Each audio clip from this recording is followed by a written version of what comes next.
What is scareware? Examples and what to know. Explore what scareware is and how it infects devices. We'll also share scareware examples and how to protect yourself from scareware scams. Imagine that you're surfing the internet when suddenly you receive a notification telling you that your computer is infected with multiple viruses. The message appears legitimate and says that using their antivirus software will eliminate the threats.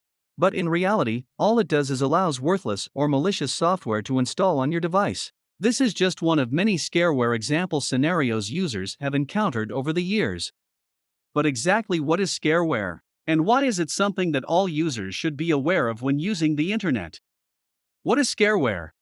Scareware refers to scam tactics and fake software applications that cybercriminals use to incite feelings of panic and fear. They do this to get users to make irrational split-second decisions and to trick them into buying worthless software, downloading different types of malicious software, or visiting websites that auto-download and install malicious software onto their devices. Scareware scammers use social engineering tactics and language that creates a sense of urgency in their targets to compel their targets to act. But how do they reach their victims? They frequently rely on pop-ups that are designed to look like antivirus alerts. In some cases, the messages can take over part or all of the target's screen. In general, scareware messages are associated with fake antivirus software and tech support scams. They falsely notify people that their devices, such as their computer, tablet, mobile phone, are infected with various types of malware. But just how big of a problem is scareware nowadays? While scareware has declined with the growth of ransomware, the FBI's Internet Crime Complaint Center, IC3, reports that tech support fraud is a growing problem that resulted in 13,633 complaints with losses surpassing $54 million in 2019 alone. The IC3 reports losses specifically relating to malware, scareware or viruses totaling $2,009,119 in that same year. That still equates to a lot of scares for a lot of people. What does scareware do? At best, the software does nothing and only costs you the money you spent to buy it. But oftentimes, the software causes harm by installing malicious software that can commandeer your computer, spy on you, result in data theft, or lead to further financial losses. Some types of scareware rely on the user downloading the software. Others will auto-download without the user's knowledge or consent. But why bother doing this at all? The purpose of the scareware can be to achieve any of the following: to make people buy the rogue software, which is non-functional; to make people install the software, which contains malware in itself; to steal victims' payment card number, bank account details, which they use to purchase the software, or personally identifiable information, PII, to deploy further financial fraud or identity theft-related crimes. To better answer the question what is scareware, let's look at a few scareware examples. Examples of scareware. What does scareware look like? If scareware malware gets installed on your device, it stays dormant for some time and analyzes a user's activities. It starts showing fake malware threat pop-ups to the users that looks like coming from the Windows or iOS or their current antivirus software. The pop-up could look something like this: a scareware example message that impersonates a Microsoft message. Sometimes, the pop-ups have a clickjacking feature. That means, if a user clicks on the cancel, close or the X buttons to close the scareware window, it redirects them to an infected website or triggers malware to download automatically. Certain types of scareware can also alter the device's internal settings, change the background wallpaper, redirect users to malware-laden websites as soon as they open the browser, or make the computer slow. When users notice any of these changes, they panic and believe that their computers are infected, so they take the actions recommended in the pop-up window to try to fix the issues. But as we pointed out earlier, the scareware might be residing on third-party platforms like websites or mobile applications too.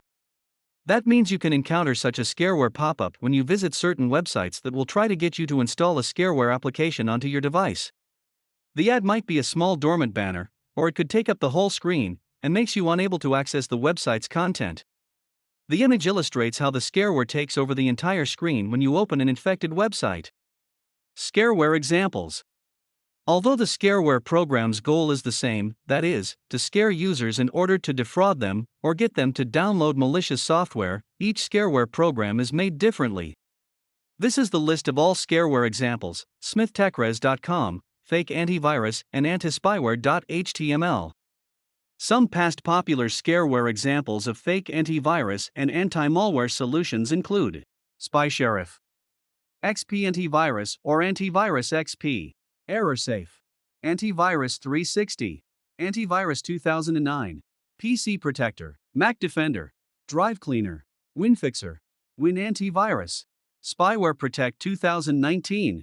Scareware examples that have made major headlines. Scareware has been used by cyber criminals and real businesses alike to try to scam users and customers into downloading or buying software they don't need.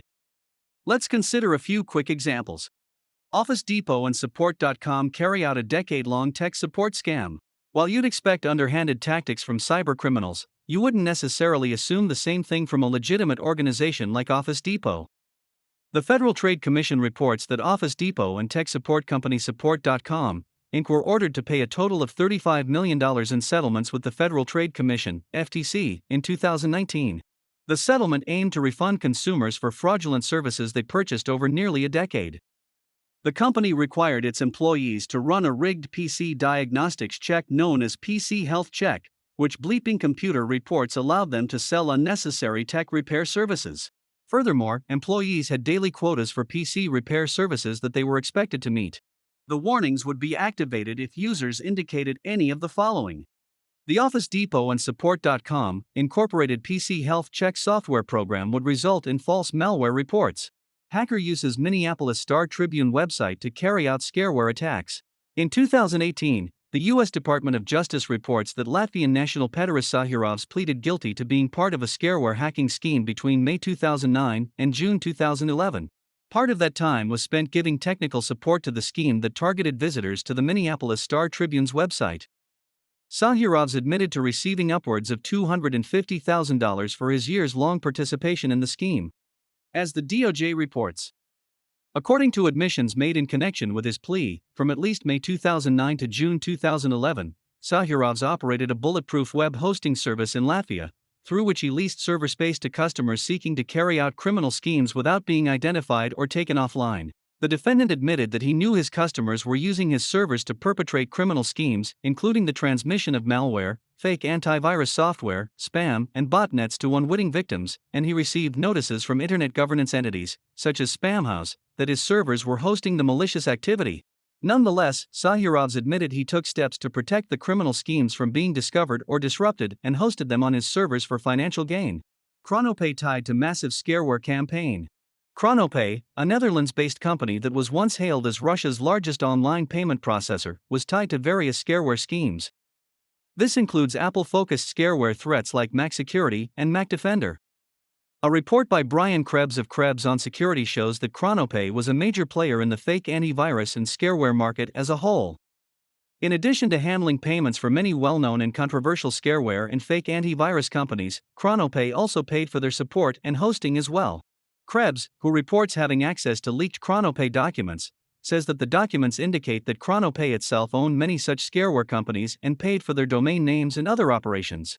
Some of those companies and domains Chronopay used include Martindale Enterprises Limited, Shield EC, TrafficConverter.biz, Pandora Software and its tech support company Innovagus 2000, Yoliant Holdings, Flytech Classic Distribution Limited, CreativitySoft.com, and SoftwareRetail.com. How does scareware work? Not sure how a scareware scam works. Basically, it involves using social engineering-based tactics to manipulate people into downloading or buying software. Now, the software could be harmless, but in some cases, it could be downright nasty and malicious. In either case, the goal is to get victims to pay the scammer or get them to install software by eliciting fear and a sense of urgency. Here are some common methods that scareware operators, hackers, use to carry out their scareware attacks and to distribute malware. Pop-ups. We've already talked about this, but pop-up messages and alerts are a common way for cyber criminals to deploy scareware. Malvertising. Malvertising equals malicious advertising. In the case of scareware, hackers use third-party ad distributors to display phony or malicious ads on websites, with or without their knowledge. The cybercriminals spread various types of malware, including scareware displaying fake antivirus advertisements on reputed websites and apps via malvertising. Downloads or installations. The hackers lure the victims by offering free goodies such as software, songs, images, videos, PDF files of popular books, etc., and hide scareware malware inside them.